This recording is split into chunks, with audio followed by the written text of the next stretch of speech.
हाँ बच्चों, last lecture में हम लोग ने कार्बोहाइड्रेट को खत्म किया था। आज जो हम लोग लेक्चर स्टार्ट करेंगे प्रोटीन से। प्रोटीन की अगर बात किया जाए तो आपने नाम सुना होगा प्रोटीन का।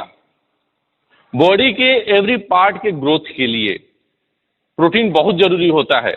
और प्रोटीन की अगर बात किया जाए तो लिविंग बीइंग में सबसे ज्यादा पाए जाने वाला बायोमोलिक्यूल है। It is most abundant biomolecule of living system. Protein कहां से इसका नाम लिया गया है? तो डिराइव फ्रॉम ग्रीक वर्ड प्रोटियोस। और प्रोटियोस का मतलब क्या होता है? प्राइमरी और prime importance. It is most abundant biomolecule of living system. And chief source of protein की अगर बात किया जाए तो मिल्क, चीज में होता है, पल्सेस में होता है, फिश में होता है, मीट में होता है, etcetera. They occur in body, they occur in every part of body. Protein जो होता है आपके बॉडी के हर पार्ट में होता है। And form the fundamental basis of structure and function of life. They are also require for growth and maintenance of body. आप समझ सकते हैं कि प्रोटीन कितना जरूरी है आपके बॉडी के ग्रोथ के लिए, मेंटेनेंस के लिए बहुत जरूरी होता है। और जो भी प्रोटीन बने होते हैं वो किस चीज से बने होते हैं? अल्फा एमिनो एसिड से। ये एमाइनो एसिड से बने होते हैं, अल्फा अमाइनो एसिड। अमाइनो का मतलब NH2 ग्रुप, एसिड का मतलब COOH ग्रुप। अल्फा का मतलब उसके अल्फा पोजीशन पे, अल्फा कार्बन पे क्या होना चाहिए? कार्बोक्सिलिक एसिड का अल्फा कार्बन पे अमाइनो ग्रुप होना चाहिए। तो जो भी प्रोटीन्स होते हैं वो क्या होते हैं? Polymer of alpha amino acid. तो आप इसे नोट करेंगे, ये प्रोटीन के बारे में कुछ लिखा गया है। इसे नोट करने के बाद मैं आपको प्रोटीन के अमाइनो एसिड के बारे में बताता हूं कि कौन कौन से अमाइनो एसिड है, उनका स्ट्रक्चर क्या है, उनका सिंबल क्या है। तो पहले आप क्या करेंगे? इसे नोट करेंगे। नोट करिए।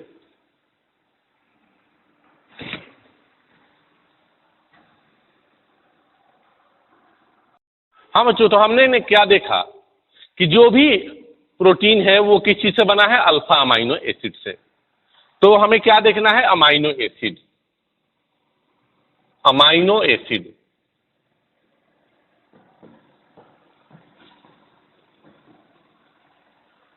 और ये अमाइनो एसिड कैसा है? अल्फा। अल्फा का मतलब होता है कि COOH पे नेक्स्ट कार्बन पे क्या होना चाहिए? NH2 होना चाहिए। देखो, जो भी अमाइनो एसिड होता है उसका रिलेटिव कॉन्फ़िगरेशन एल होता है। मतलब ये जो कार्बन है यहां पर NH2 जो होगा वो लेफ्ट साइड में होगा और यहां पर क्या होगा? H होगा। और ये जो ग्रुप है R, अल्काइल ग्रुप, इसके चेंज होने से अमाइनो एसिड का नाम चेंज होता जाएगा। तो अगर बेसिक अमाइनो एसिड की बात किया जाए तो ये कैसा होता है? एल कॉन्फ़िगरेशन होता है। कैसे पता चला कि एल कॉन्फ़िगरेशन? इसलिए है सर कि NH2 लेफ्ट साइड है। दूसरी चीज, अल्फा पोजीशन पे COOH के अल्फा पोजीशन, अल्फा कार्बन पे NH2 है, इसलिए इसे क्या बोलेंगे? Alpha amino acid.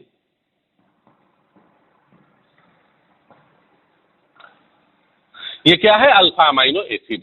अब स्ट्रक्चर की बात करें तो स्ट्रक्चर की बात करें तो सबसे सिंपलेस्ट अमाइनो एसिड, ये R के जगह पे अगर हमने H रख दिया, क्या रख दिया? R के जगह पे H, तो उसका नाम क्या हो जाएगा? ग्लाइसिन। तो ग्लाइसिन की अगर नाम की बात किया जाए तो ग्लाइसिन क्या होगा? इसमें R क्या हो जाएगा? H हो जाएगा। तो यहां पर H रख दोगे तो जो अमाइनो एसिड बनेगा C double bond OH CH2NH2, this is glycine amino acid. और ग्लाइसिन अमाइनो एसिड इकलौता एक अमाइनो एसिड है जो कि कैसा है? ऑप्टिकली इनएक्टिव है।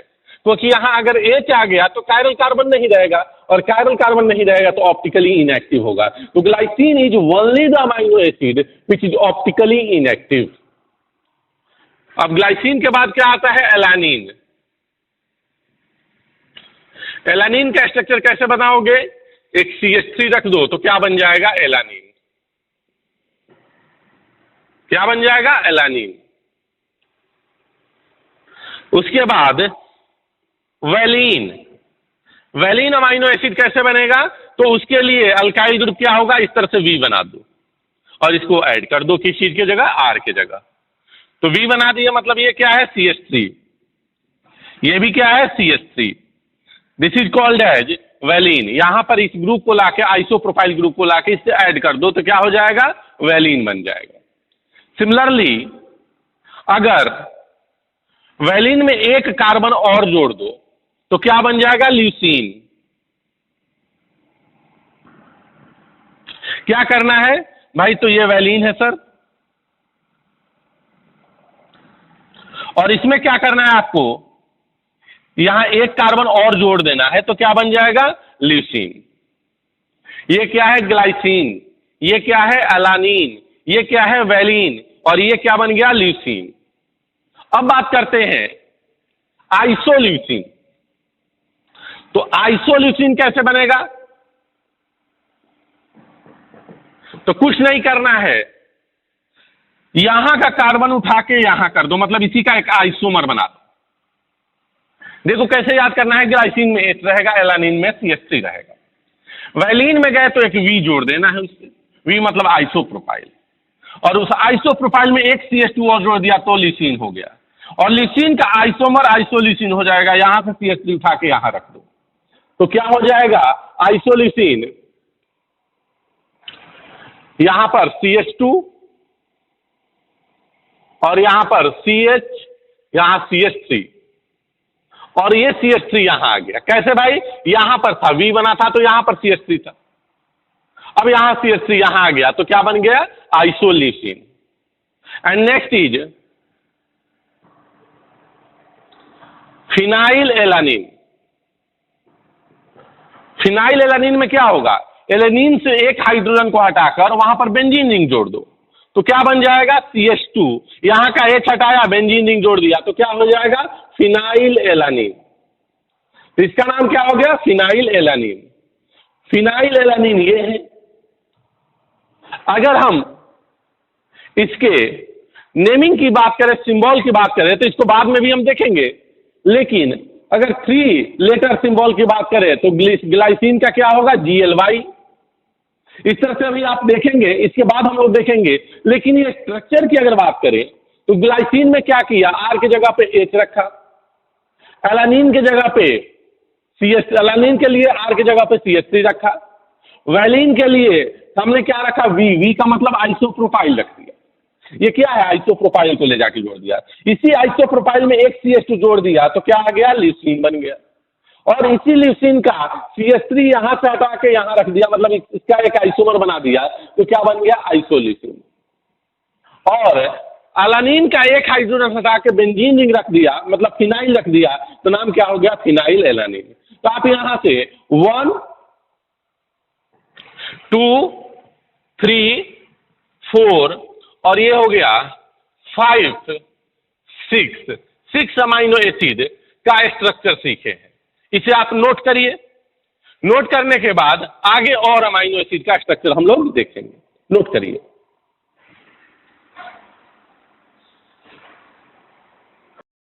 हाँ बच्चों, तो 6 अमाइनो एसिड हमने देख लिया। अल्फा अमाइनो एसिड क्यों है, कि COH के अल्फा कार्बन पे NH2 है। एल कॉन्फ़िगरेशन क्यों है, क्योंकि NH2 लेफ्ट साइड है। जब आप COH को ऊपर रखते हो तो NH2 लेफ्ट साइड आया। अब हम लोग बात करते हैं 7th अमाइनो एसिड। तो आपने 6 क्या देखा था, फिनाइल एलानिन। 6 को मैं फिर से लिख रहा हूं। 6 क्या था, यहां पर R का, हमने R ग्रुप का नाम क्या रखा था, पहले हम अमाइनो एसिड का नाम लिख रहे हैं, क्या था, फिनाइल एलानिन।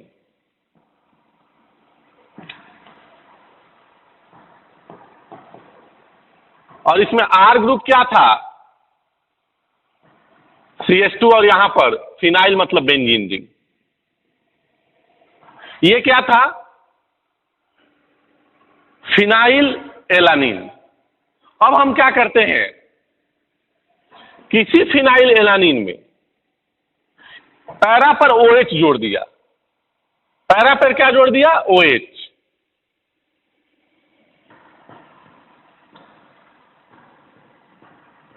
तो यहां पर ये क्या बन जाएगा, टाइरोसिन। क्या बन जाएगा, टाइरोसिन।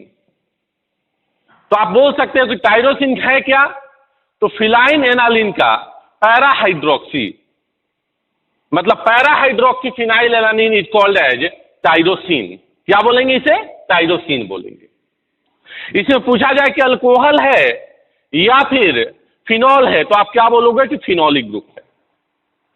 अगर एस्थ की बात कर लें, इसके बाद अमाइनो एसिड की बात कर लें, तो हम लोग एसिडिक अमाइनो एसिड देखेंगे। क्या देखेंगे? Acidic amino acid. अब यहां से एसिडिक अमाइनो एसिड की मैं बात कर रहा हूं, तो एसिडिक अमाइनो एसिड में आपको दो अमाइनो एसिड देखने हैं, एक RC अस्पार्टिक acid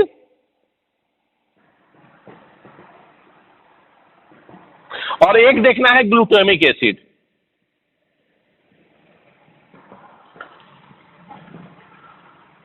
aspartic acid and glutamic acid. Aspartic acid नाम में क्या है? Aspartic acid. तो अस्पार्टिक एसिड किस चीज से बना हुआ है? Acetic acid.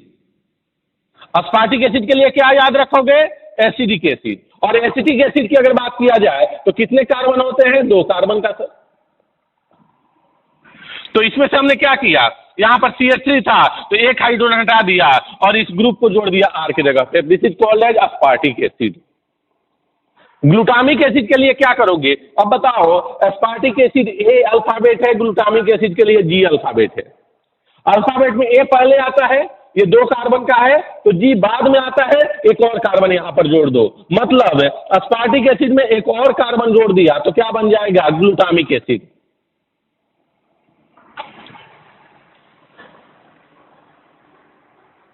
क्या बन जाएगा? Glutamic acid. अब देखो यहां पर 9th के 8th के सामने मैं 10 लिख रहा हूं और 9th के सामने मैं 11 लिख रहा हूं। ऐसा क्यों? क्योंकि इसी से नाम, इसी से डराइव हुआ है। अस्पार्टिक एसिड से अगर अमाइड बना लोगे, मतलब यहां पर मैं क्या लिख रहा हूं? अमाइड फंक्शनल ग्रुप वाले, आर की जगह पे अमाइड जोड़ेंगे। अस्पार्टिक एसिड के लिए हमने यहां पर क्या लिया था? एसिडिक ग्रुप, एसिडिक एसिड था।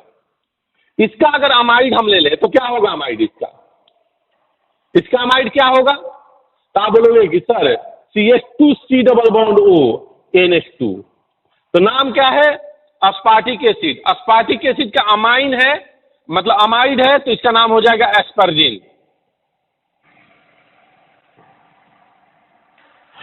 और ये क्या है? Glutamic acid. और इसका करस्पॉन्डिंग अमाइड ले लो। इसका करस्पॉन्डिंग अमाइड क्या होगा? CH2 C double bond O और यहां पर आएगा NH2, तो इसका नाम हो जाएगा ग्लूटामिन।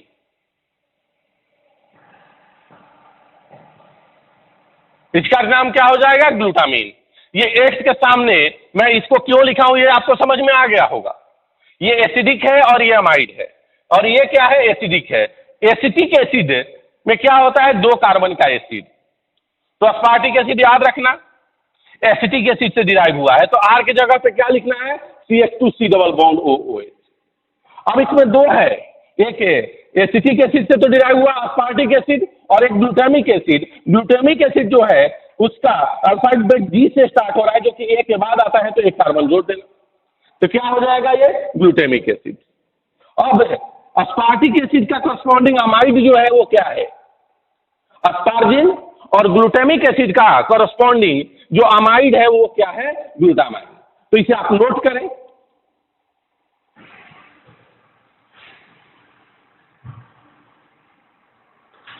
हाँ बच्चों, तो इस तरह से आपने 11 अमाइनो एसिड का स्ट्रक्चर विथ नेम देख लिया। नेक्स्ट है बेसिक अमाइनो एसिड, और ये है अल्कोहलिक, जिसे मतलब अल्कोहल ग्रुप है।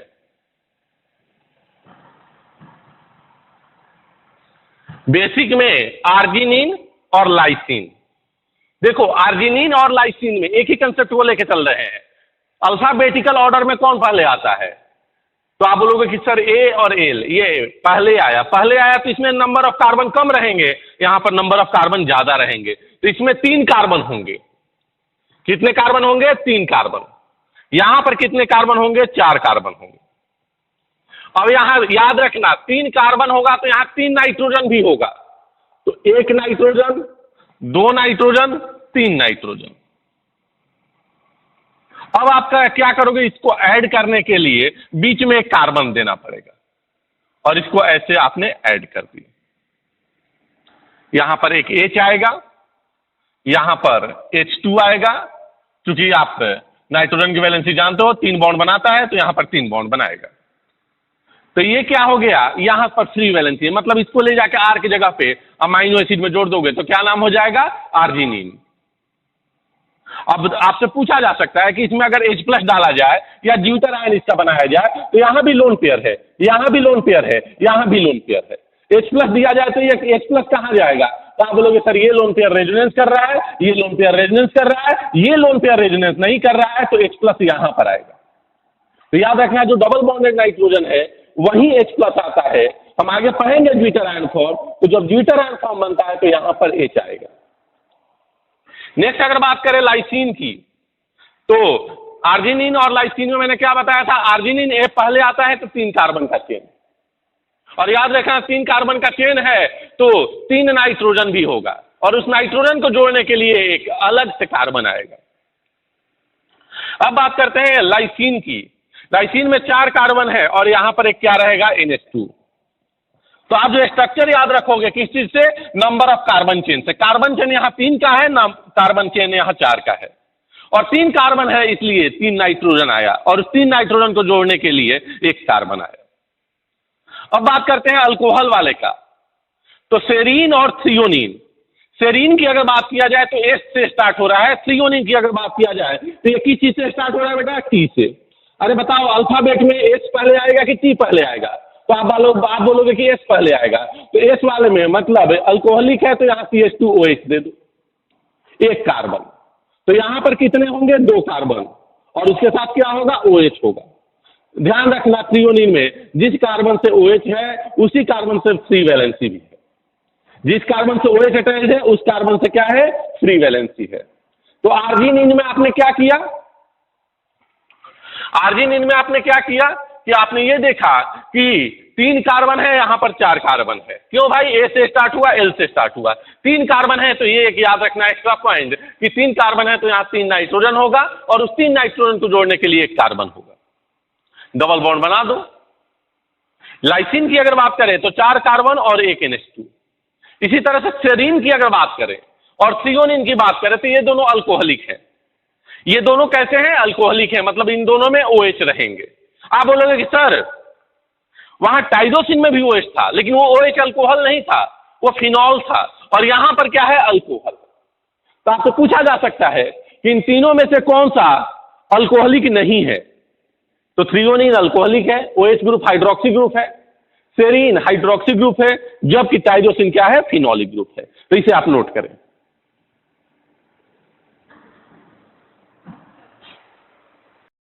हाँ बच्चों, इससे पहले आपने 15 अमाइनो एसिड के नेम विथ स्ट्रक्चर आपने देखा था, कैसे याद करना है ये भी मैंने बताया था।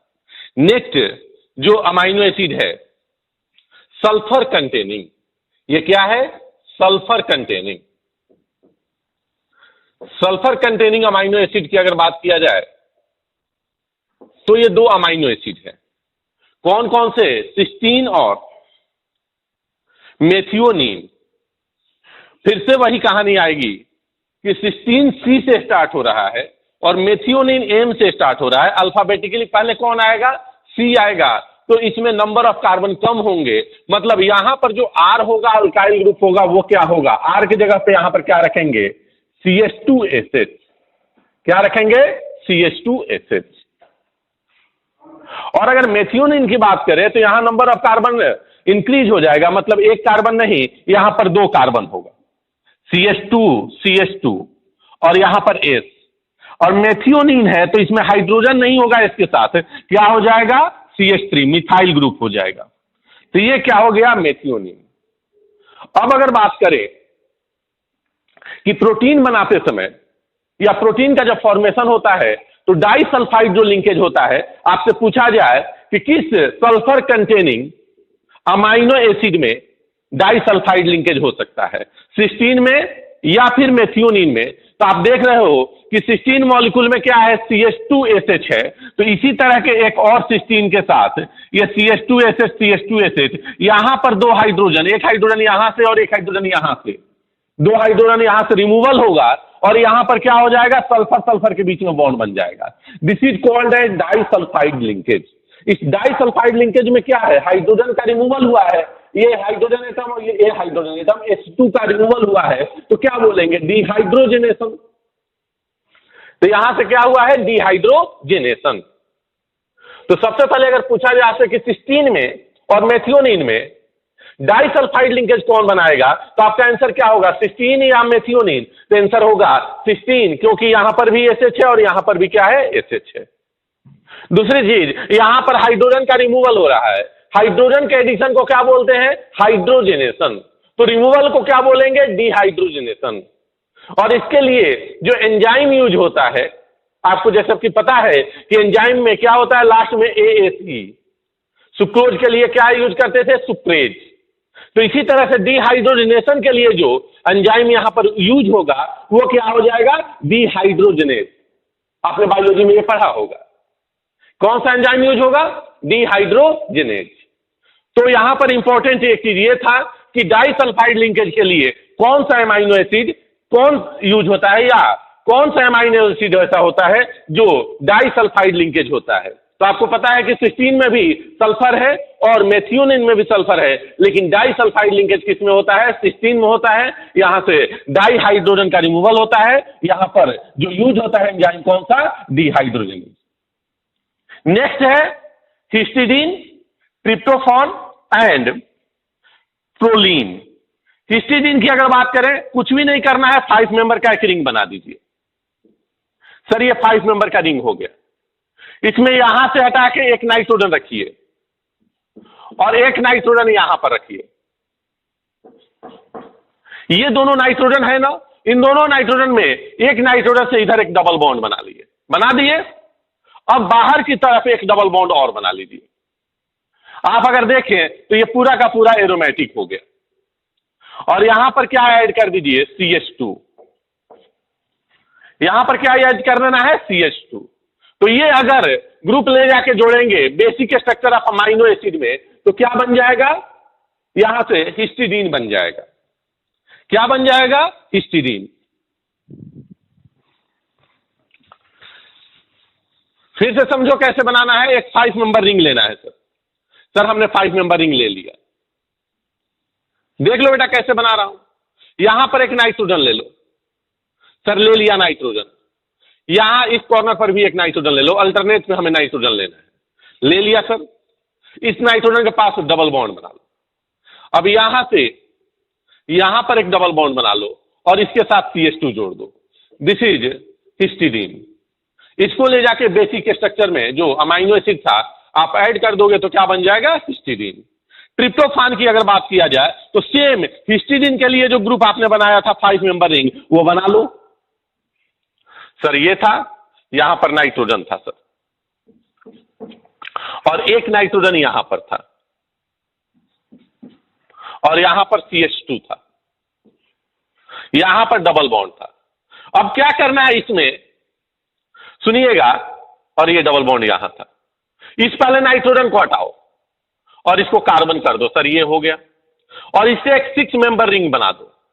सर मैंने बना लिया 6 मेंबर रिंग, और इसको बेंजोनाइड स्ट्रक्चर दे दो। तो यहां पर देख रहे हो कार्बन ज्यादा बॉन्ड बनाने लगा, तो यहां पर क्या करें, एक ये डबल बॉन्ड को हटा दिया। क्या कर दिया, डबल बॉन्ड को हटा दिया। तो यहां पर एक हाइड्रोजन आएगा, क्यों, क्योंकि नाइट्रोजन 3 बॉन्ड बनाता है। अब इसको ले जाके और प्रोटीन के बेसिक स्ट्रक्चर में जोड़ दोगे तो क्या बन जाएगा, ट्रिप्टोफान। प्रोलीन की बात किया जाए, देखो यहां तक क्या था, ये एक ग्रुप था जो कि अमाइनो एसिड के बेसिक स्ट्रक्चर में जाके ऐड होता था। लेकिन प्रोलीन जो है वो एक ग्रुप नहीं है, प्रोलीन का यहां पर स्ट्रक्चर ही बनाएंगे। ऐसा नहीं कि इसको ले जाके ऐड करना है। और प्रोलीन का स्ट्रक्चर बनाने के लिए कुछ ज्यादा नहीं, ये देखो एक प्लस का साइन हमने बनाया और इस प्लस के साइन को हमने इस तरह से यहां पर ऐसे जोड़ दिया। फिर से देखो प्लस का साइन बनाया और इस प्लस के साइन को ऐसे जोड़ दिया, 5 मेंबर रिंग बन गया। यहां पर क्या कर लो, नाइट्रोजन, यहां पर क्या कर लिया, नाइट्रोजन, और यहां पर क्या कर लेना है, COOH, और यहां पर H। ये क्या बन गया, प्रोलीन अमाइनो एसिड। देखो ये सभी में ये जो भी हमने बनाया है, जैसे हिस्टीडीन, तो ये फ्री वैलेंसी है, यहां भी फ्री वैलेंसी है, उधर भी ये देख रहे हो कि ये फ्री वैलेंसी है, और ये सब फ्री वैलेंसी जो 19 है अमाइनो एसिड में आपने देखा, वो कहां जा रहा है, जो अमाइनो एसिड का बेसिक स्ट्रक्चर है उससे फ्री वैलेंसी को जोड़ दिया है आपने। लेकिन प्रोलीन में कुछ ऐसा नहीं होता है, प्रोलीन में यही होता है कि प्रोलीन यही अमाइनो एसिड का स्ट्रक्चर है।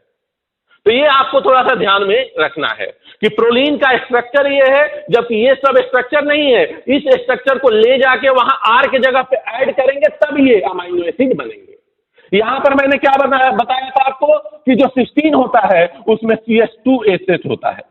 CH2SH क्या होता है, CH2SH।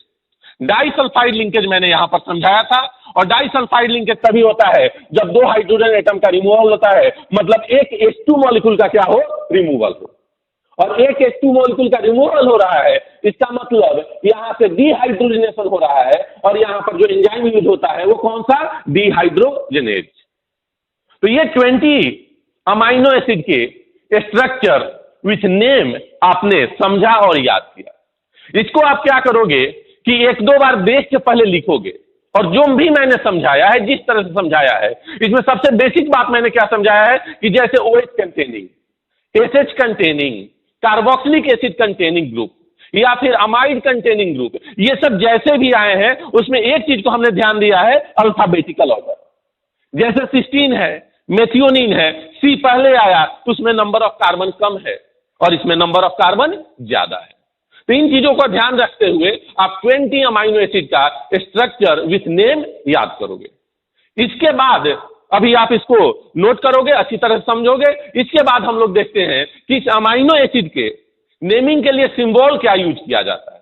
दो तरह से सिंबॉलिक फॉर्म में, एक सिंगल लेटर में सिंबल दिया जाता है और दूसरा फर्स्ट 3 लेटर को लेकर सिंबल दिया जाता है। लेकिन इसमें भी कुछ एक्सेप्शन है, इसको हम लोग आगे देखते हैं, पहले आप इसे नोट करेंगे।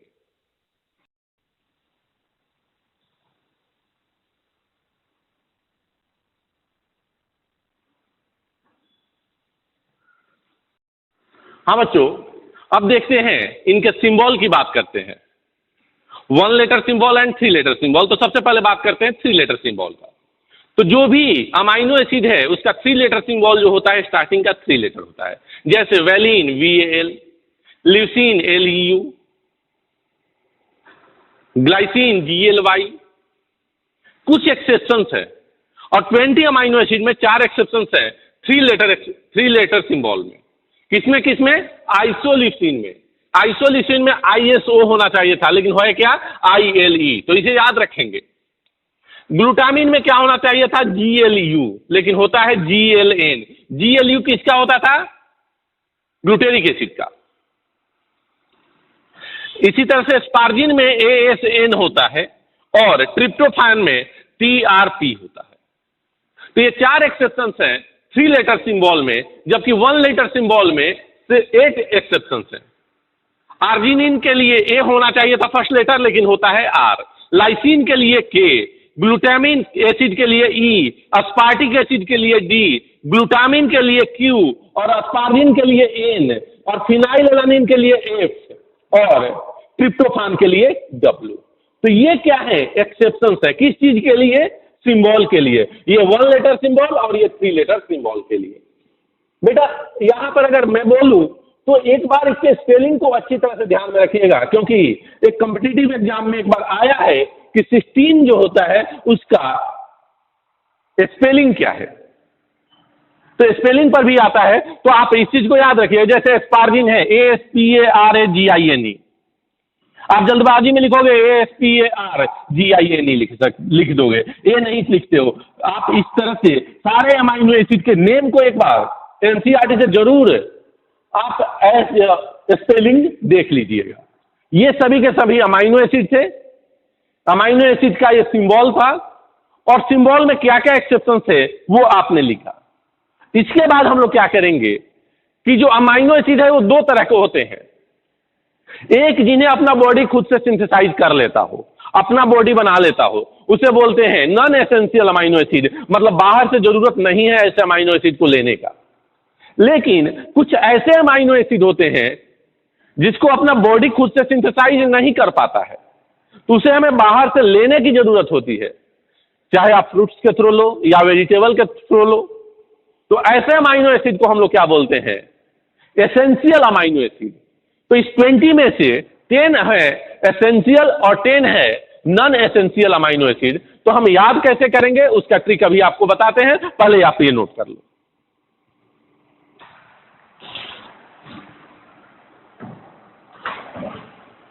हाँ बच्चों, अब बात करें कि जो अमाइनो एसिड होते हैं उसमें मैंने क्या बताया कि 2 तरह के होते हैं, एक जिनको आपका बॉडी खुद से सिंथेसाइज कर लेता है और दूसरा जिसको आपका बॉडी सिंथेसाइज नहीं कर पाता है।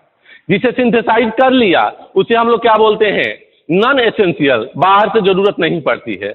और जिसे नहीं किया, बाहर से लेने की जरूरत पड़ती है अपने डाइट से, तो उसे क्या बोलेंगे? Essential amino acid. तो जो भी एसेंशियल अमाइनो एसिड है उसके नाम पर देखिएगा एनसीईआरटी में स्टार बना हुआ होता है। क्या है? स्टार। तो ये जो भी अमाइनो एसिड, उसको याद करने का तरीका क्या है? वीआईपी हॉल में टीटी। कैसे याद करोगे? वीआईपी हॉल में टीटी। 3 यहां पर इंपॉर्टेंट बातें हैं कि पी जो होता है फिनाइल एलानिन होता है, प्रोलीन नहीं, क्योंकि पी से प्रोलीन भी था। तो पी जो होता है यहां पर क्या होता है? Phenyl alanine. और ए जो होता है वो आर्जिनिन होता है। मैं यहां पर ऐसा मत समझना कि सिंबल के लिए मैंने लिखा है। सिंबल में फिनाइल एलानिन को क्या बोलते हैं? एफ बोलते हैं। क्या बोलते हैं? एफ बोलते हैं। तो वीआईपी हॉल में टीटी, इसका मतलब क्या है? पी से फिनाइल एलानिन है, यहां ए से क्या है? आर्जिनिन है। और टी जो है टाइरोसिन नहीं है। टी जो है टाइरोसिन नहीं है, टी टाइरोसिन नहीं है। और ये दोनों फिनाइल एलानिन होता है और ए से क्या होता है? आर्जिनिन होता है। तो ये आप याद रखोगे तो एग्जाम में ऐसे क्वेश्चन आता है कि which of the following is essential amino acid. तो उसमें 4 ऑप्शन रहेगा, तो यहां से देख के आप सॉल्व कर सकते हो। तो इसे आप नोट कर लेंगे। अमाइनो एसिड हमें इतना ही पढ़ना था। अब इसके बाद हम लोग जो पढ़ेंगे वो प्रोटीन के बारे में पढ़ेंगे। अमाइनो एसिड में जो इंपॉर्टेंट चीजें थी जैसे स्ट्रक्चर, तो एक बार स्ट्रक्चर को अच्छी तरह से देखो, उसको अपने कॉपी पे लिखो लाइन बाय लाइन। जहां एसिडिक है उसके ऊपर हेडिंग डाल देना डिफरेंट कलर के पेन से कि एसिडिक। जहां बेसिक है वहां पर बेसिक डाल देना, जहां पर OH आया है वहां पर हाइड्रोक्सी डाल देना, और पूरा का पूरा नोट करो। एक बार जैसे मैंने समझाया उसको देखो, एनालाइज करो, और दूसरी बार से खुद से लिखने की कोशिश करो, तो देखोगे कि तुम्हें स्ट्रक्चर पूरा का पूरा याद हो गया। सिस्टीन और मेथियोनिन सल्फर कंटेनिंग थे, जिसमें डाइसल्फाइड लिंकेज किससे बनता है? सिस्टीन से, ना कि मेथियोनिन से। तो ये भी आपको याद रखना है। आप इसे नोट करें, उसके बाद हम लोग प्रोटीन के तरफ मूव करेंगे। नोट करिए। हाँ बच्चों देखो, यहां पर कुछ पॉइंट्स हमने लिख रखा है कि अमाइनो एसिड जो है वो कलरलेस क्रिस्टलाइन सॉलिड होता है, वाटर सॉल्युबल और हाईली मेल्टिंग सॉलिड होता है। ये सॉल्ट के जैसा बिहेव करता है, सॉल्ट लाइक बिहेव करता है, सिंपल अमाइन और कार्बोक्सिलिक एसिड जैसा नहीं बिहेव करता है। ऐसा क्यों? क्योंकि इसमें अमाइन ग्रुप भी होता है, कार्बोक्सिलिक ग्रुप भी होता है, और अमाइन के बारे में जानते हो ये बेसिक नेचर का है और ये एसिडिक नेचर का है। जैसे ही एक्वस मीडियम में इस अमाइनो एसिड को डालते हैं तो यहां से प्रोटॉन का ट्रांसफर हो जाता है, क्योंकि NH2 एक बेस है, COH एक एसिड है, तो ये बेस इस एसिड के H+ को ले लेगा, तो ये अमोनियम बन जाएगा और ये कार्बोक्सिलेट आयन बन जाएगा। और इस तरह के स्ट्रक्चर को हम लोग बोलते हैं ज्विटर आयन फॉर्म। क्या बोलते हैं? Zwitter ion form. इसकी अगर बात करें तो ये ज्विटर आयन किस तरह का नेचर है? एम्फोटेरिक नेचर का है। एसिड से भी रिएक्शन कर सकता है, एसिड आएगा तो उसका H+ खा जाएगा। बेस जैसा भी बिहेव कर सकता है, बेस के साथ भी रिएक्शन कर सकता है। कोई बेस आएगा तो यहां से अपना H+ दे देगा। तो ज्विटर आयन जो होता है एम्फोटेरिक बिहेवियर का होता है, क्योंकि ये एसिड और बेस दोनों से रिएक्शन कर लेता है। तो इस पॉइंट को आप नोट करेंगे। उसके बाद एक पॉइंट हम लोग पढ़ेंगे, आइसोइलेक्ट्रिक पॉइंट। आइसोइलेक्ट्रिक पॉइंट क्या होता है? एक pH वैल्यू होता है। तो पहले आप क्या करें, इसे नोट करें। नेक्स्ट पॉइंट जो है बेटा आइसोइलेक्ट्रिक पॉइंट, जिसे IP भी बोलते हैं। आप क्या बोलते हैं? IP। आइसो इलेक्ट्रिक पॉइंट क्या होता है? ये वो पीएच वैल्यू होता है जहां पर कोई अमाइनो एसिड जो होता है उसका मैक्सिमम कंसेंट्रेशन, मतलब सभी के सभी वहां पर अमाइनो एसिड है। जैसे मान लो कि आपने ग्लाइसिन लिया, तो उस ग्लाइसिन के सभी मॉलिक्यूल ज्विटर आयन फॉर्म पे किस पीएच वैल्यू पे हो जाएंगे? This pH value is called as isoelectric point of glycine. तो किसी भी अमाइनो एसिड के लिए आप देखोगे कि आइसो इलेक्ट्रिक पॉइंट क्या होता है कि वो अमाइनो एसिड पूरा का पूरा ज्विटर आयन फॉर्म में जिस पीएच वैल्यू पे चला जाए उसे क्या बोलते हैं? Iso electric point. अब देखो आइसो इलेक्ट्रिक पॉइंट कैसे निकालते हैं, तो उसके लिए एक एक्सपेरिमेंट होता है। पहले कोई भी अमाइनो एसिड है, जैसे यहां पर NH2 है, यहां पर C है, यहां पर R है, यहां पर H है और यहां पर COOH है। इसको हमने क्या कर दिया कि एसिडिक मीडियम में रख दिया। अब सोचो क्या होगा? यहां से H प्लस पहले निकलेगा और यहां आ जाएगा, और यहां NH3 प्लस और यहां CO माइनस। अब इसमें हमने वो एसिडिक मीडियम रखा जिससे ये O माइनस क्या हो जाए? प्रोटोनेट हो जाए। तो सभी के सभी अमाइनो एसिड जो है यहां पर प्रोटोनेट हो गए। जिस पीएच पे सभी के सभी ये कार्बोक्सिलेट आयन कार्बोक्सिलिक एसिड में प्रोटोनेट हो गया, मतलब ओवरऑल अगर अमाइनो एसिड की बात करें तो अभी ये कौन से स्ट्रक्चर में है? कैटायनिक या अनायनिक? तो आप बोलोगे कैटायनिक।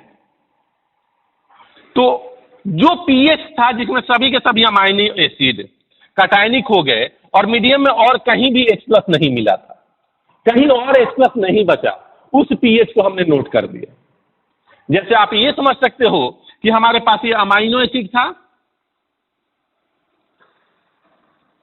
यहां पर अमाइनो एसिड था, इसको पानी में हमने रख दिया। जैसे पानी में रखा ये H प्लस यहां से यहां चला गया और ज्विटर आयन फॉर्म बना होगा। हमें अभी ये नहीं पता है कि इससे कितने मॉलिक्यूल के ज्विटर आयन बने हैं और कितने मॉलिक्यूल जो है वो न्यूट्रल फॉर्म में ऐसे थे। ज्विटर आयन भी न्यूट्रल ही थे, प्लस माइनस मिलके न्यूट्रल, लेकिन H प्लस यहां पर नहीं आया, प्लस माइनस चार्ज नहीं बना, कि ऐसे कितने ज्विटर आयन है, ऐसे कितने अमाइनो एसिड है और इस तरह के ज्विटर आयन फॉर्म में कितने हैं, नहीं हमें पता है। तो हमने क्या किया कि इसमें H प्लस मिलाना शुरू कर दिया। जैसे जैसे हम H प्लस मिलाएंगे यहां पर क्या होगा? जो कार्बोक्सिलेट आयन है कार्बोक्सिलिक एसिड बनना शुरू हो जाएगा। जैसे कि जैसे पूरे के पूरे कार्बोक्सिलेट आयन कार्बोक्सिलिक एसिड बन गए, उस समय के पीएच को मैंने मेजर कर लिया, मान लो कि ये pH 1 है। अब सुनना, यहां से कहानी स्टार्ट होती है। जो ये आइसो इलेक्ट्रिक पॉइंट का फॉर्मूला आता है, वहां क्या आएगा फॉर्मूला उसे देखते हैं। अब हम क्या करते हैं कि इसमें बेस का ड्रॉप बाय ड्रॉप बेस मिलाते हैं। भाई बेस का काम क्या है? तो आप बोलोगे सर H प्लस को खाना। NH3 प्लस और COOH में कौन ज्यादा एसिडिक है? तो आप बोलोगे सर COOH ज्यादा एसिडिक है। तो COH से एक H प्लस निकाला तो क्या बन जाएगा? यहां पर माइनस चार्ज आया, ये प्लस चार्ज रहेगा ही रहेगा, ज्विटर आयन फॉर्म बन गया एक मॉलिक्यूल का। और OH माइनस मिलाया और OH माइनस मिलाया और OH माइनस मिलाया और OH माइनस मिलाया और OH माइनस मिलाया। एक ऐसा टाइम आया जहां पर सभी के सभी COH किस फॉर्म में आ गए? COO minus.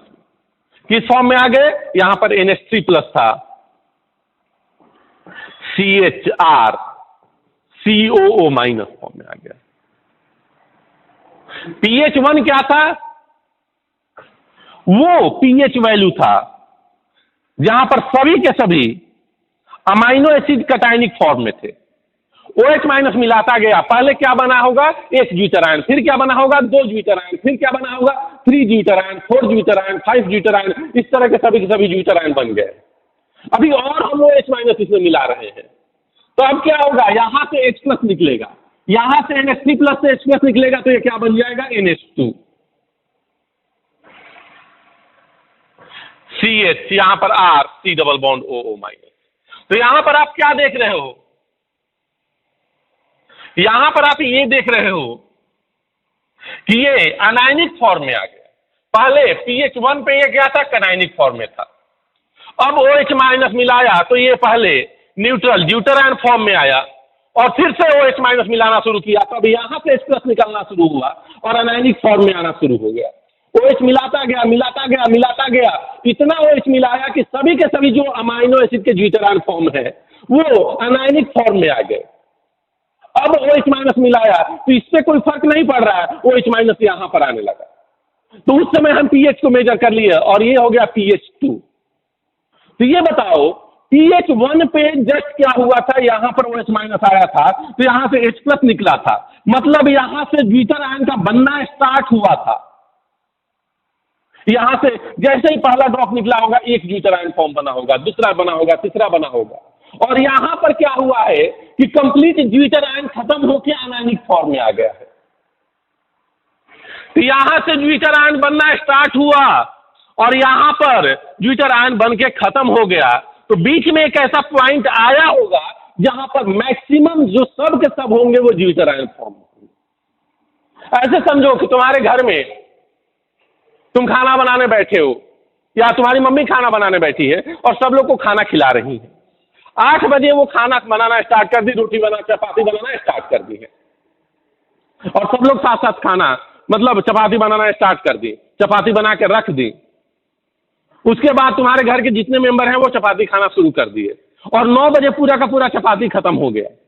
तो आपसे पूछा जाए कि ऐसा कौन सा टाइम होगा जिसमें चपाती मैक्सिमम होगा, तो आप क्या बोलोगे कि सर 8 बजे से शुरू किए हैं, 9 बजे पूरा का पूरा खत्म हो गया, तो बीच वाले टाइम में 8:30 बजे ऐसा टाइम होगा जिसमें पूरा का पूरा चपाती बन चुका रहेगा।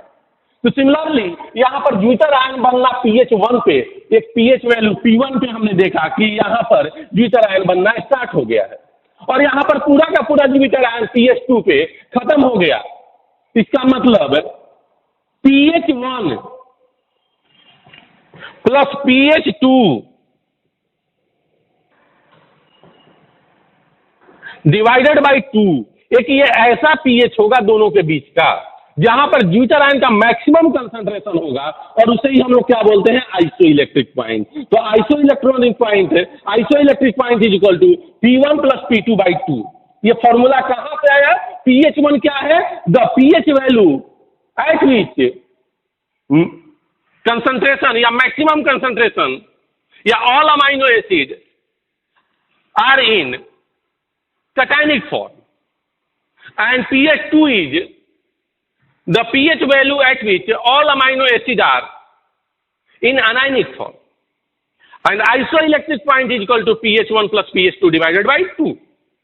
या फिर क्या बोल सकते हो कि pH 1 है वो pH वैल्यू जहां पर ज्विटर आयन का फॉर्मेशन स्टार्ट हुआ है और pH 2 वो pH वैल्यू है जहां पर पूरा का पूरा अमाइनो एसिड का ज्विटर आयन फॉर्म वेनिश हो गया है।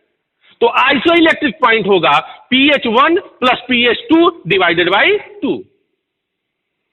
pH 1 क्या है, वो pH वैल्यू जहां पर अमाइनो एसिड का ज्विटर आयन फॉर्मेशन स्टार्ट ही हुआ है और pH 2 वो pH वैल्यू है जहां पर अमाइनो एसिड पूरा का पूरा ज्विटर आयन फॉर्म वेनिश हो गया है, खत्म हो गया है, अनायनिक फॉर्म में आ गया है। IP क्या है, दोनों का एवरेज है, तो नोट कर लीजिए।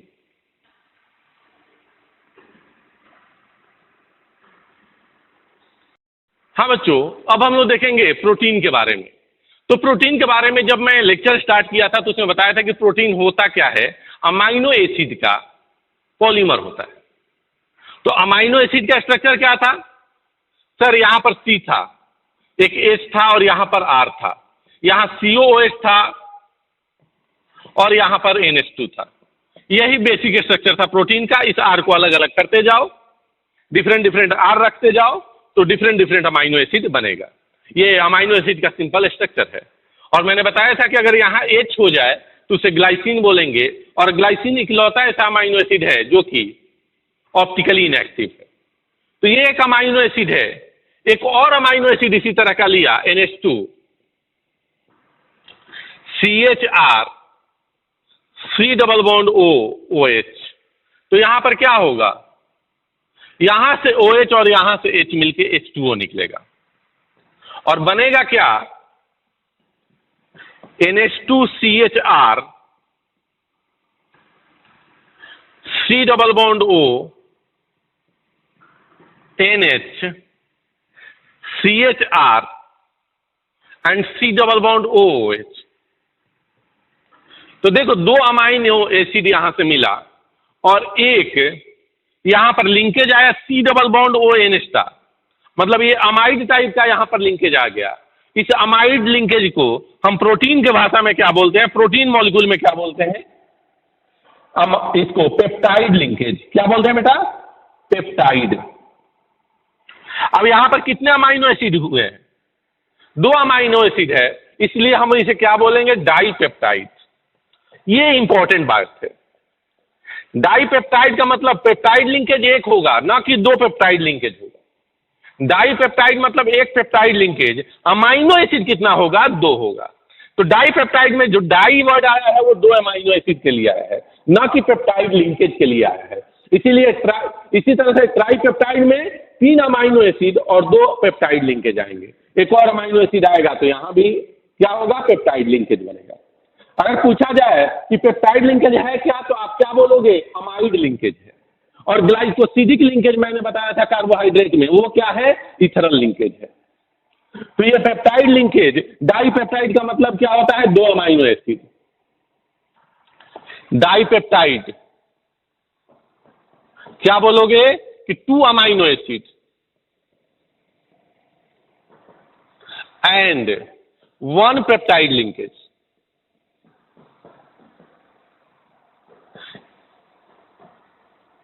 इसी तरह से di tri tetra, N peptide का मतलब क्या हुआ,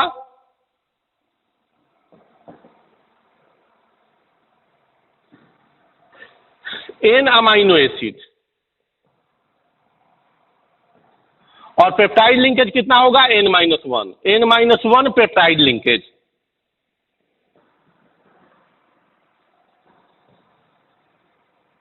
तो ये चीज यहां पर हमें याद रखना है। और इसी तरह से 10, 20, 50, 100 इस तरह से और ज्यादा मॉलिक्यूल आते जाएंगे। तो ये जो पेप्टाइड लिंकेज से बनने वाला मॉलिक्यूल होगा, मतलब पॉलीमर ऑफ अमाइनो एसिड होगा, उसे हम लोग क्या बोलेंगे, प्रोटीन बोलेंगे। तो अभी आप इसे नोट करें, उसके बाद इसके बेसिक स्ट्रक्चर्स को देखते हैं कि फाइब्रस प्रोटीन क्या होता है, देखते हैं कि ग्लोबुलर प्रोटीन क्या होता है, वाटर सॉल्युबल प्रोटीन क्या होता है, वाटर इनसॉल्युबल प्रोटीन क्या होता है। आपको जैसा कि मैंने बताया कि प्रोटीन जो है बॉडी के हर पार्ट में है। आप सोचो, जो आपका बाल बना हुआ है और वो वाटर सॉल्युबल प्रोटीन से बना होता तो क्या होता, आप नहाते, वाटर सॉल्युबल है तो ये क्या होता, पूरा का पूरा सॉल्युबल हो जाता और बाल नीचे गिर जाता। तो आपसे अगर पूछा जाए कि बाल में जो प्रोटीन है जिसे हम लोग किरेटिन बोलते हैं, क्या बोलते हैं, किरेटिन, ये वाटर सॉल्युबल प्रोटीन है कि वाटर इनसॉल्युबल, तो आंसर होगा कि वाटर इनसॉल्युबल प्रोटीन है सर। नहीं तो इंसान नहाता नहीं, नहाते ही वो पूरा का पूरा 100% गंजा हो जाता। तो पहले आप इसे नोट करें, उसके बाद मैं इन चीजों को डिस्कस करता हूं।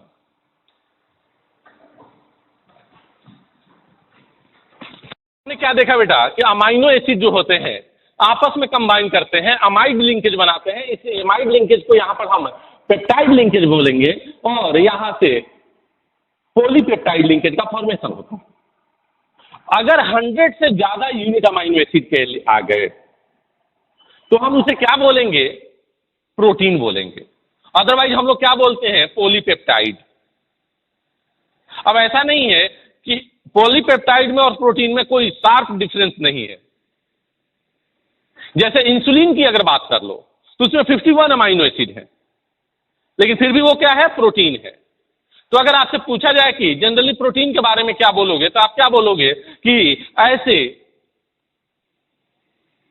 ऐसे पॉलीपेप्टाइड जिसमें 100 से ज्यादा अमाइनो एसिड यूज हुए हो और 10,000 से ज्यादा जिसका मॉलिक्यूलर मास हो, उसे हम लोग क्या बोलेंगे, प्रोटीन बोलेंगे।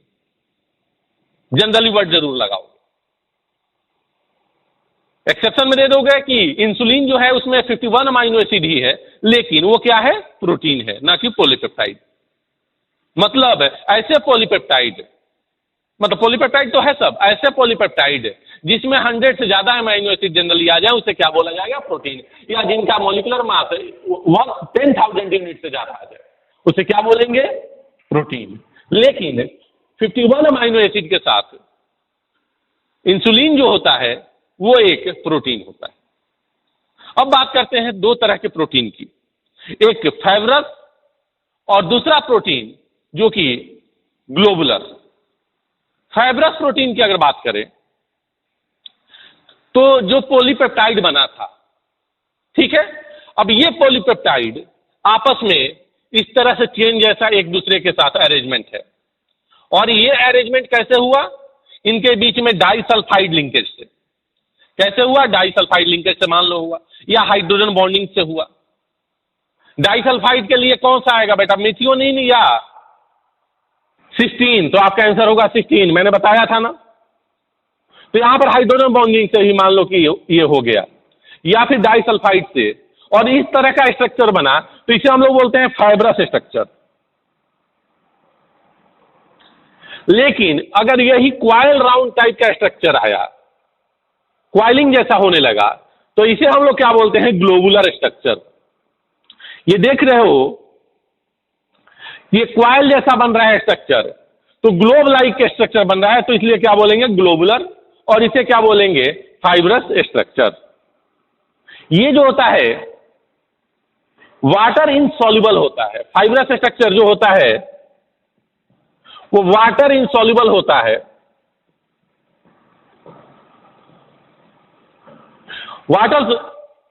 ये वाटर इनसॉल्युबल होता है।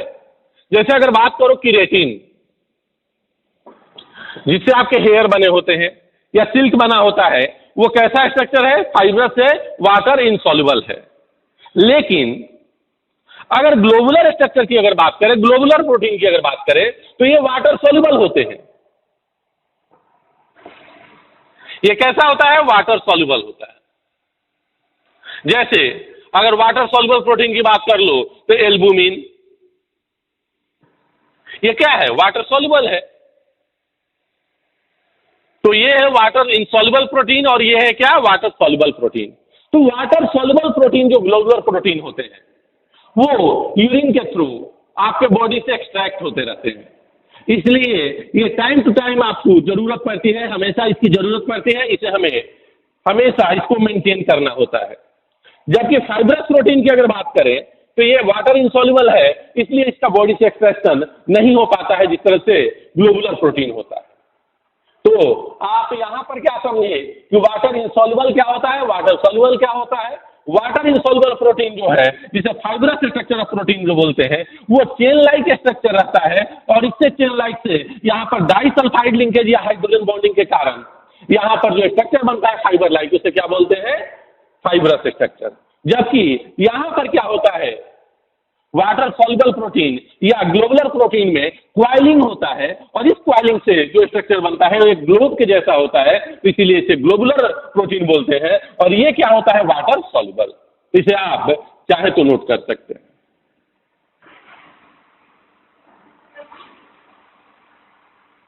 बच्चों, अभी आपने देखा कि पॉलीपेप्टाइड लिंकेज क्या होता है, प्रोटीन होता क्या है।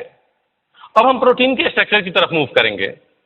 प्रोटीन के स्ट्रक्चर की अगर बात की जाए, तो क्या है? अमाइनो एसिड आपस में मिल रहे हैं और प्रोटीन का फॉर्मेशन हो रहा है। जैसा कि मैंने बताया कि अगर 100 से ज्यादा अमाइनो एसिड मिलकर पॉलीपेप्टाइड लिंकेज बनाते हैं, और उसका मास जो है 10,000 यूनिट से ज्यादा हो जाए, तो उसे हम लोग क्या बोलते हैं? प्रोटीन बोलते हैं। अदरवाइज क्या बोलते हैं? पॉलीपेप्टाइड। लेकिन मैंने बताया कि इंसुलिन एक ऐसा प्रोटीन है जिसमें 51 अमाइनो एसिड ही होते हैं। अब हम स्ट्रक्चर ऑफ प्रोटीन की बात करें, तो 4 तरह के स्ट्रक्चर हम लोग पढ़ेंगे। एक प्राइमरी स्ट्रक्चर, दूसरा सेकेंडरी स्ट्रक्चर, तीसरा टर्शियरी स्ट्रक्चर, और चौथा जो होगा क्वाटरनरी स्ट्रक्चर। देखो, प्राइमरी स्ट्रक्चर ऑफ प्रोटीन में क्या होगा? जो अमाइनो एसिड, जैसे मान लो कि यहां पर CHR है, COOH, और यहां पर NH2 है, तो इस तरह का एक और अमाइनो एसिड आएगा, इस तरह से लिंकिंग होगा। तो ये जो लीनियर एक चेन बन रहा है, दैट इज इस तरह से बन रहा है। यहां पर C डबल बॉन्ड O कहीं होगा, कहीं NH होगा, इस तरह से चल रहा है। This is primary structure of protein. आपसे पूछा जाए कि प्राइमरी स्ट्रक्चर ऑफ प्रोटीन से क्या इंफॉर्मेशन मिलता है, तो आपका आंसर होगा कि सर अमाइनो एसिड का सीक्वेंस, कि यहां पर अमाइनो एसिड कौन सा है, फिर यहां पर कौन आया, तो ये स्ट्रक्चर जो है वो क्या दे रहा है? Sequence of amino acid.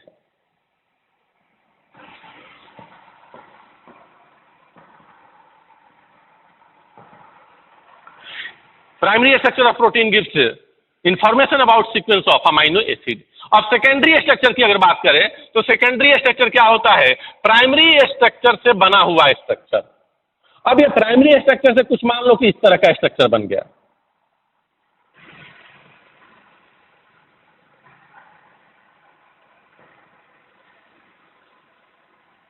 तो आप क्या देख रहे हो?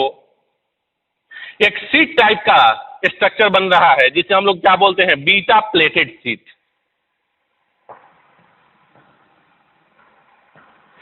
क्या बोलते हैं? Beta pleated seat.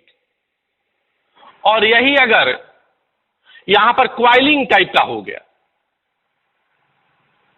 Primary structure का क्या हो रहा है यहां पर? क्वाइलिंग। तो इसको हम लोग बोलते हैं अल्फा हेलिक्स।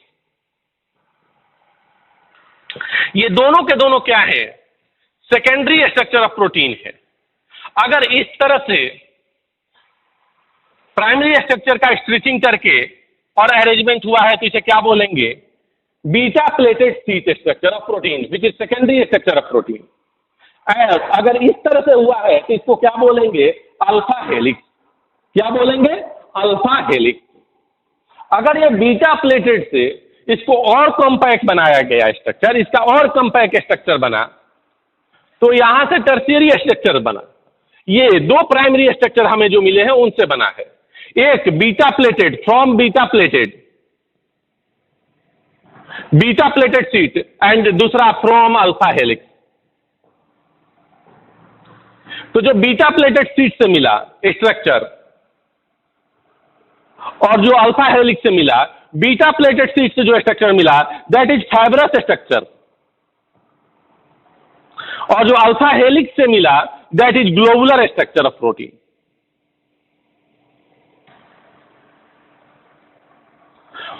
और इस टर्शियरी स्ट्रक्चर का फिर से अगर मान लो कि बहुत अच्छी तरह से यहां पर ऐसे क्वाइलिंग हो गया, this is quaternary structure of protein. तो पहले तो आप इस डायग्राम को बनाइए, उसके बाद मैं इसका कुछ इंफॉर्मेशन देता हूं।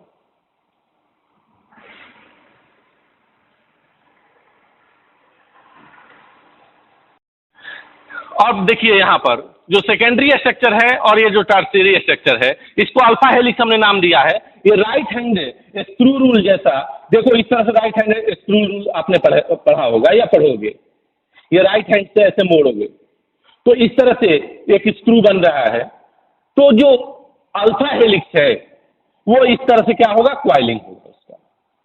यहां से यहां तक बोलते हैं पिच ऑफ हेलिक्स। एक क्वाइलिंग में जो एवरेज अमाइनो एसिड होते हैं वो 3.6 अमाइनो एसिड होते हैं।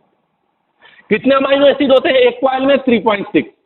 पूछा जाए कि 10 क्वाइलिंग में कितने हो जाएंगे, तो 3.6 इंटू 10 कितना हो जाएगा? 36 अमाइनो एसिड। तो ये एक इंफॉर्मेशन है जो आपको याद रखना है कि एक क्वाइल में, एक क्वाइल जो ये बना उसमें कितने हैं? 3.6 अमाइनो एसिड। और यहां से यहां जो एक पिच है, दो क्वाइल के बीच का डिस्टेंस जो है उसको बोलते हैं पिच। और इस पिच के अंदर एवरेज 13 हाइड्रोजन बॉन्डिंग बने होते हैं। अब इस सेकेंडरी स्ट्रक्चर से क्या बना है? Tertiary structure. Beta pleated seat से क्या बन गया है? Fibrous structure. और अल्फा हेलिक्स से क्या बन गया है?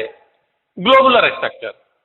ये अल्फा हेलिक्स जो है इसमें मैक्सिमम हाइड्रोजन बॉन्डिंग से ये स्टेबलाइज होता है। इसमें जितना मैक्सिमम पॉसिबल हाइड्रोजन बॉन्ड है वो पूरा का पूरा क्या है? बन चुका है। जबकि इसमें मैक्सिमम हाइड्रोजन बॉन्ड का फॉर्मेशन नहीं हुआ है। जब इसमें मैक्सिमम हाइड्रोजन बॉन्ड बन चुका है तो आप क्या बोलोगे? यहां पर मैक्सिमम हाइड्रोजन बॉन्ड बन चुका है और अब इसको फोल्ड कर रहे हो तो यहां से जो स्ट्रक्चर बना है वो ग्लोबुलर, और यहां से जो स्ट्रक्चर बन रहा है इसको फोल्ड करके वो फाइब्रस। और ये स्ट्रक्चर कैसा था? Fibrous, water insoluble. और ये ग्लोबुलर कैसा था? Water soluble. कुछ प्रोटीन ऐसे हैं जिनका क्वाटरनरी स्ट्रक्चर एग्जिस्ट करता है। तो क्वाटरनरी स्ट्रक्चर कैसे बनेगा? टर्शियरी का फिर से फोल्डिंग होता है और वो क्या बनता है? Quaternary structure. आप बात करो सेकेंडरी स्ट्रक्चर का, टर्शियरी स्ट्रक्चर का, तो इनके स्टेबिलिटी का मेन रीजन क्या है? Hydrogen bonding. मेन रीजन क्या है? Hydrogen bonding. अब एक टर्म आता है denaturation of protein. Denaturation of protein क्या होता है? कि प्रोटीन का हाइड्रोजन बॉन्ड ब्रेक हो जाना, डाइसल्फाइड लिंकेज का ब्रेक हो जाना किसी वजह से, तो क्या बोलेंगे कि प्रोटीन डीनेचुरेट कर गया। जैसे एग्जांपल देखते हो, आप एग ले लो और उस एग को बॉयल करो, अगर कच्चे एग को फोड़ोगे तो उसमें से लिक्विड मिलेगा, लिक्विड प्रोटीन मिलेगा। लेकिन उसी को बॉयल कर देते हो तो उसके अंदर सॉलिड हो जाता है। तो उस क्या हो गया, उस प्रोटीन का डीनेचुरेशन हो गया ड्यू टू हाई टेम्परेचर। या दूध में थोड़ा सा दही मिला दो, कुछ देर के बाद पूरा का पूरा दूध जो है वो दही बन जाता है।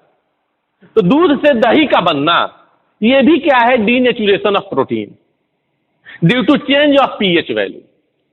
तो डीनेचुरेशन ऑफ प्रोटीन क्या होता है, due to change of pH value और due to change in temperature, hydrogen bonding और सल्फाइड लिंकेज और disulphide linkage is broken in protein, this is called as denaturation of protein. मतलब pH change हो जाने के कारण या टेम्परेचर चेंज हो जाने के कारण प्रोटीन के कुछ हाइड्रोजन बॉन्ड या डाइसल्फाइड लिंकेज ब्रेक हो जाते हैं, या फिर ये बोल सकते हैं कि प्रोटीन का जो बेसिक स्ट्रक्चर है वो चेंज हो जाता है, उसे हम लोग क्या बोलते हैं, डीनेचुरेशन ऑफ प्रोटीन।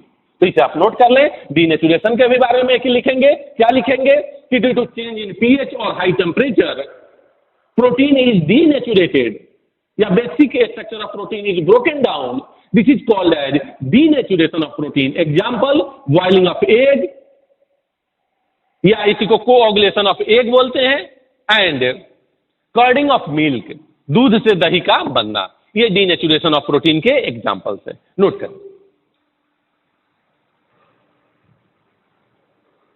तो ये जो भी अभी हमने देखा वो प्रोटीन के बारे में देखा। इसके आगे वाले लेक्चर में जो हम लोग पढ़ेंगे विटामिन और न्यूक्लिक एसिड के बारे में स्टडी करेंगे। तो इस लेक्चर को आप बहुत अच्छी तरह से पढ़ोगे। बहुत आज इंपॉर्टेंट चीजों को आपने पढ़ा कि अमाइनो एसिड क्या होता है, अमाइनो एसिड का इलेक्ट्रिक पॉइंट क्या होता है, उसका स्ट्रक्चर कैसे पता करेंगे, उसका सिंबल क्या होता है, उसमें एक्सेप्शंस क्या है, प्रोटीन क्या होता है। तो इन सारी चीजों को आप अच्छी तरह से तैयार करिए। मिलते हैं नेक्स्ट लेक्चर में एक नए एनर्जी के साथ। Thank you.